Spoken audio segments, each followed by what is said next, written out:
happy Friday and happy Juneteenth. This is Jamisha and I'm back today with a very short video. I'm going to try to keep it short on how to start an LLC.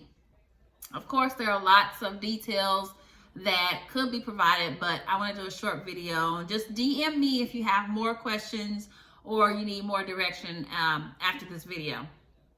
So I just want to start by saying that I live in Oklahoma, so I'm going to be giving you the Oklahoma process. And also, I'm not an attorney, so please seek an attorney before you make your final decision on how to structure your business. But let's jump right into it.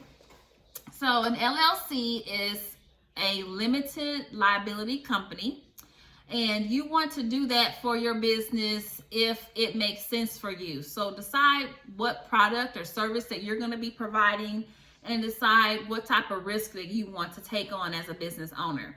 So if you start an LLC for your business, you're going to create a corporate veil or a separation from your personal assets and from the business's assets. So if the business is ever sued or at risk of being sued, only the company's assets will be available to be, discussed or be available for that. And so you want to make sure that's going to be a good fit for you, because there are lots of rules based on what type of business structure you choose. The LLC worked out great for me, and I have several LLCs in Oklahoma, but I just want to kind of run down what you need to think about. If you want to do an LLC, there's a pass-through. Some of the benefits of doing an LLC is a pass-through taxation. You get some privacy, and then of course that separation from you and the business. Also, you want to just make sure that you operate in a way that separates you from the business. So we're going to talk a little bit more about that. So with the LLC filing, you want to go to the Oklahoma Secretary of State website and click on the online doing business online, and it'll walk you through each step, but you can do it online, basically, is the point I'm trying to make. It does have a fee of $100, which is, way cheaper than hiring an attorney or hiring a service to do it for you. But the benefit of hiring an attorney or a service to do it for you is your information is not listed with the Secretary of State as the registering agent.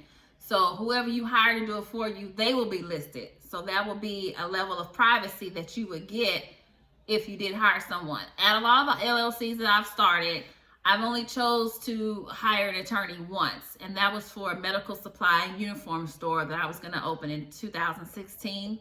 And the fee back then was $600. So I'm sure it's more than that now in 2020, but just to give you an idea, the fee is still like $100 to actually file.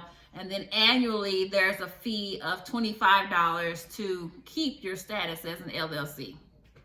So those are things to think about when you're making your decision. Also, Oklahoma requires a registered agent for your LLC. Some states don't. I know Delaware is a state that doesn't.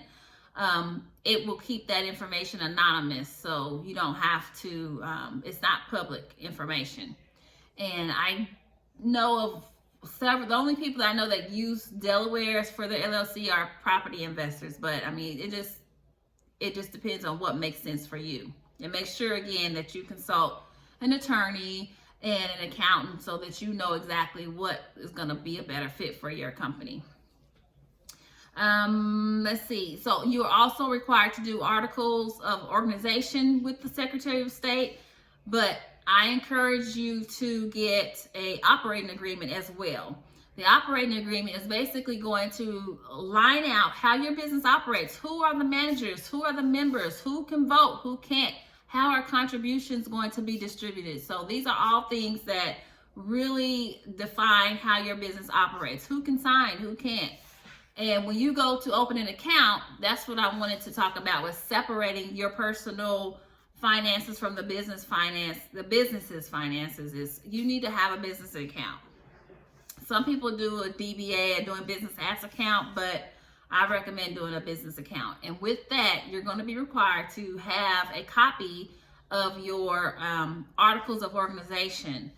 They may accept your operating agreement, but just see what the bank wants that you're choosing to open the account. They also are going to want an EIN number. So after you do your, you start your LLC with your state, then you want to turn around and go to the IRS website and actually request an EIN number. I believe it's been a while since I requested one. I think you'll get that immediately. It's free, and it's something that the bank is going to require to open an account for you.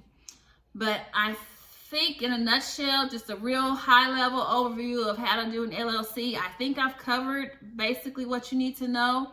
So just take the time to start making sure you understand what service or product you're going to offer.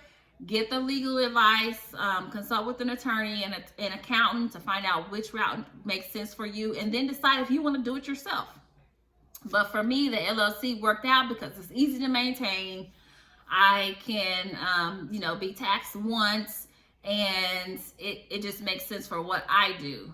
If you have more questions, feel free to direct message me, or you can email me at jamrross1@gmail.com.